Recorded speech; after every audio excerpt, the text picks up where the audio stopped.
12 del mediodía, 5 minutos, 15 grados, 2 décimas la temperatura en la ciudad de Buenos Aires. Y nosotros, como cada lunes, vamos a abrir el bloque de la Sartelli por el mango con nuestro amigo, el señor Eduardo Sartelli. ¿Cómo te va, Eduardo? Buen día.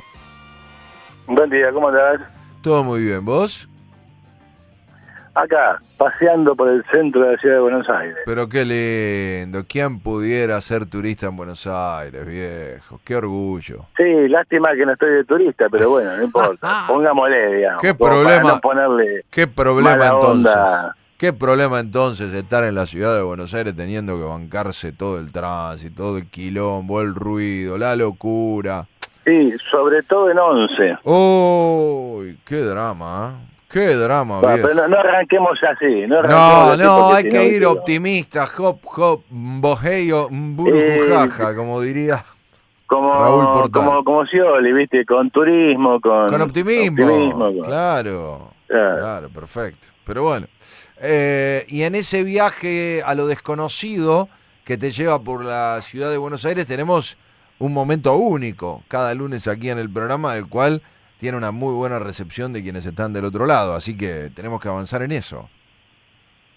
Sí, vamos a ver si recuperamos hoy, salvo que como sucede cotidianamente, la diosa fortuna nos lleva de otro lado, digamos, uno propone, la vida dispone, digamos. Sí. Hagamos, como se llama, algo que venimos postergando, que es este balance de la situación Ucrania-Rusia, de la cual nadie se acuerda.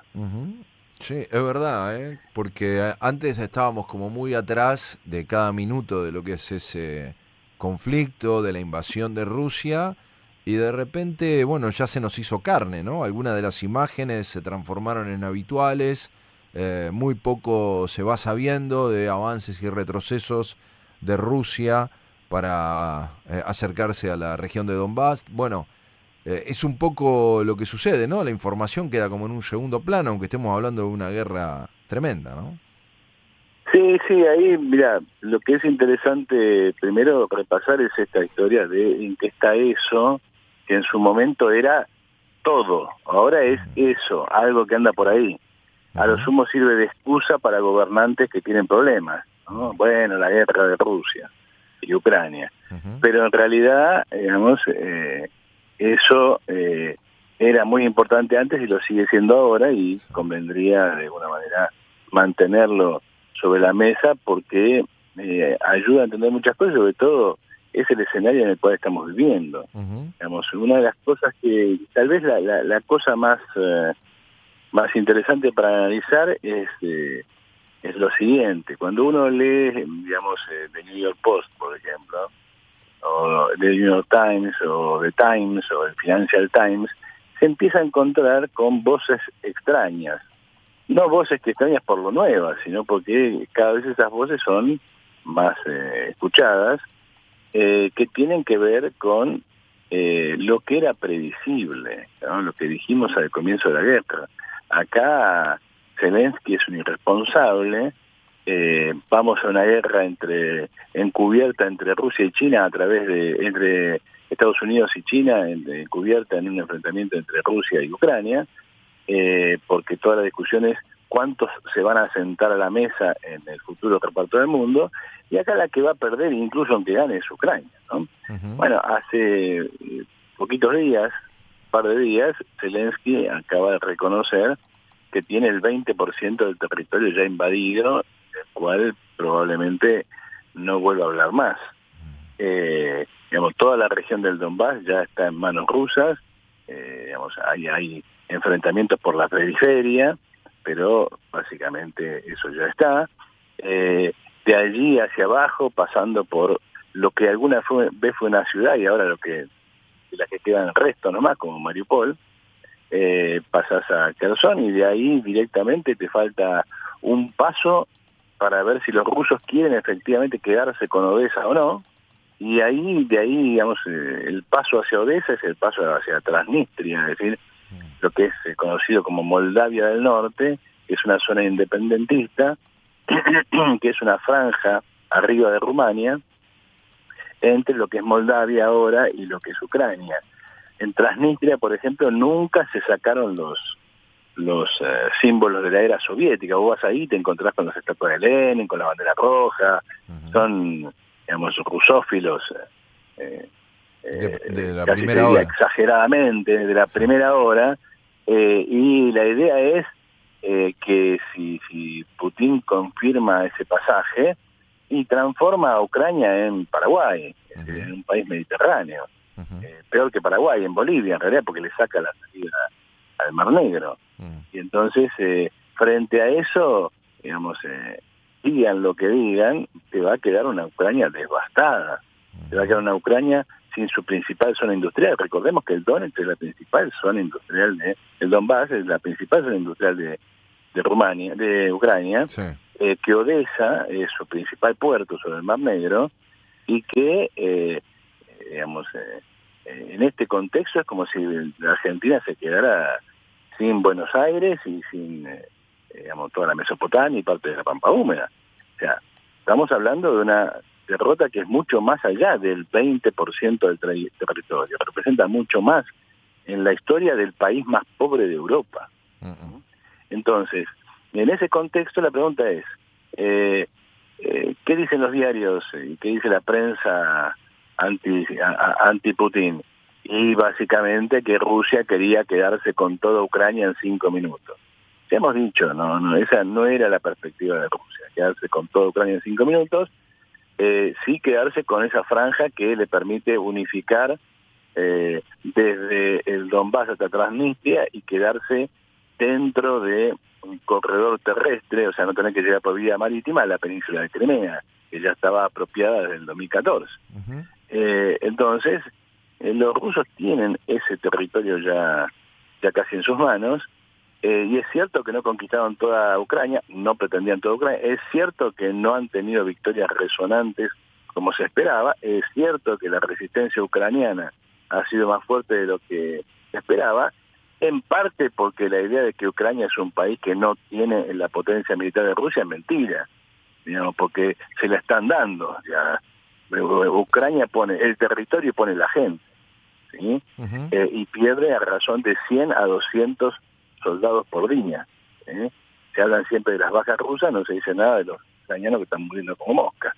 Entonces, en una guerra, como se dice, una guerra proxy, es decir, una guerra en la cual se pelean otros usando tu territorio y tu gente, Ucrania no solamente lleva todas las de perder, sino que aunque gane, ya perdió, ¿no? 14 millones de ucranianos están fuera de Ucrania. La economía devastada. Los rusos se le quedaron hasta desde el acero hasta con el trigo. Se tienen que inventar salidas por Polonia y por otros lados para ver si pueden sacar algo de trigo, que es la principal riqueza de Ucrania. En consecuencia, ¿a dónde vamos? Y vamos a que, aunque gane, Ucrania queda devastada. Y hay que ver si Rusia entra en la crisis que los yanquis imaginan con la caída de Putin. En realidad, en estos días incluso la ilusión de que Putin sea una especie de segundo Chávez, o sea, termine muriéndose.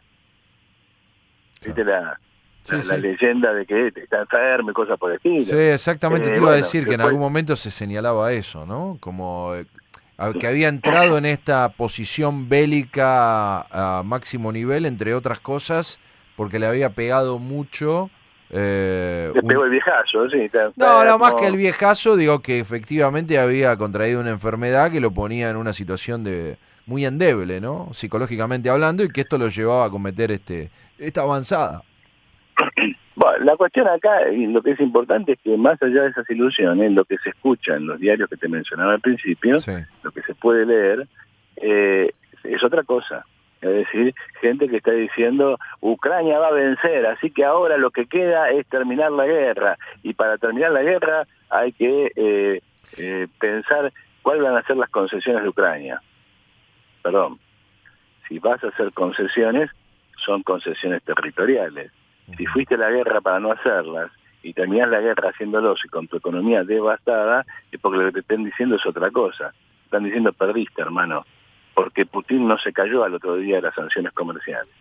Porque vos le cierres McDonald's, acaban de reabrir los locales de McDonald's con otra firma. Sí. O sea, no tiene ninguna importancia. Y acá que las sanciones económicas surtan efecto, si es que surtan efecto, Putin sigue vendiendo petróleo a un precio muy superior al que vendía antes. Luego le están pagando la guerra, no se la están cobrando, se la están pagando. Lo mismo con el alza del precio del trigo. La idea de que Rusia está bloqueada estilo Cuba es un disparate. Además, no pudiste voltear a Cuba, con eso vas a voltear a Rusia. Lo más importante de todo es el caminito que están haciendo cada vez más seguido hacia Moscú, gente como Scholz en Alemania o Macron en Francia. Es decir, Zelensky ha salido a denunciar que para qué se reúnen con un criminal nazi. Bueno, es bastante de entender con qué se reúnen. Crece en Europa la sensación de que esta guerra es en Europa pero no es europea, y que acá hay un problema, porque a medida que sube el precio del petróleo, sube la inflación, suben los problemas sociales, el efecto de rebote que Putin anunciaba acerca de las sanciones a Rusia se está produciendo. Eso lleva a los líderes de los principales países de la Unión Europea a negociar con Putin. ¿Y qué están negociando? ¿Que él se vaya y deje todo como está? No, están negociando cómo van a partir Ucrania. Lo mismo sucede en Estados Unidos. Hay varias fracciones de la clase dirigente norteamericana que ya están exigiendo a gritos, terminemos con esto. ¿Por qué? Porque a Putin no lo vas a voltear. Ya marcaste el terreno, ya measte la parte que supone que es tuya, ya está. No insistas con esto, porque no vas a lograr que Rusia sea de la noche a la mañana un país que no tiene la potencia que se supone que tiene, por más errores militares que haya cometido. Si vos te metes en internet y empezás a buscar a analistas militares, bueno, te vas a encontrar con que los errores rusos no son tan grandes y que los llamados aciertos de Occidente no son tales. Es decir, vos acá tenés una serie de problemas. Hay un analista checo que es presidente de la Comisión para la Seguridad Europea, que tiene una análisis muy interesante, que dice, bueno, guarda que Putin tiene un frente interno que maneja mejor que el que manejamos nosotros. Acá la gente no está yendo a la guerra. O sea, los europeos apoyan a Ucrania mientras los que mueren son los ucranianos. Acá, digamos, la población europea hace muchos años que no va a la guerra. La población europea. Hace muchos años que los franceses no van a la guerra, que los ingleses no van a la guerra. Es decir, que no viven la guerra en carne propia. Acá tenés un problema. Después, acá tenés otro problema. Vos podés tener todos los armamentos que quieran y los ucranianos los usan. Perfecto. Y eso ha ayudado a mantener la resistencia. Perfecto. Pero cada vez tenés más soldados ucranianos con menos experiencia, porque digamos, se van produciendo bajas, y cada vez que tenés soldados con menos experiencia, tenés el problema de cómo educás a los nuevos soldados, o sea, sobre todo cómo les enseñás a usar armas hipermodernas. Por eso cada 2 por 3, vos fíjate que aparecen en las noticias, Rusia bombardeó el centro de entrenamiento de soldados. Lo que está haciendo es, mediante bombardeos, liquidar a las armas modernas antes de que lleguen al territorio. ¿Entendés? Antes de que puedan ser empuñadas, antes de que vos tengas un soldado entrenado. Entonces, la idea es que porque pongas millones y millones de dólares en armas hipermodernas, vas a conseguir... ¿Cuál es tu hipótesis de guerra? Eso es lo primero que se preguntan los analistas militares. ¿Cuál es tu hipótesis de guerra? O sea, ¿qué Rusia querés tener después? Porque cuando vos vas a la guerra, lo primero que te preguntas es, bueno, a ver, sé cómo entro. La pregunta es, ¿sabés cómo salís? Porque si no sabés cómo salís, entonces corres el riesgo de que pierdas la guerra. Por ejemplo, no tenés un comando unificado. Los franceses y los alemanes, por ejemplo, están retaseando, se acaba de quejar de eso, están retaseando de mandarle misiles de alcance medio. ¿Para qué no vamos a meter ese balurdo? ¿Ah? ¿Eso qué significa? Y que a los rusos se ponen a 100 kilómetros de distancia y ya no los alcanzas con nada, porque no tenés. Y entonces, ¿cuál es el problema aquí? Bueno, que la guerra se prolonga y esta prolongación de la guerra en realidad de perjudicar a Putin lo beneficia. Entonces, me parece que vamos a un escenario en el cual, por un lado, va a tardar en tomarse una decisión. Es decir, este escenario de petróleo caro, de cereales caros, o sea, de renta de soja 600 y pico, va a estar un buen rato con nosotros. Esto significa que las perspectivas hacia el año que viene hay que mirarlas con cuidado. ¿Sí? Hay que mirarlas con cuidado. La idea de que el gobierno se cae solo, un año de soja $640, es mucha plata. Sí. Es cierto que la tenés ahora, ha entrado una cantidad de plata enorme y no conseguís elevar la tendencia de dólar del Banco Central, lo que significa que tenés un agujero muy grande.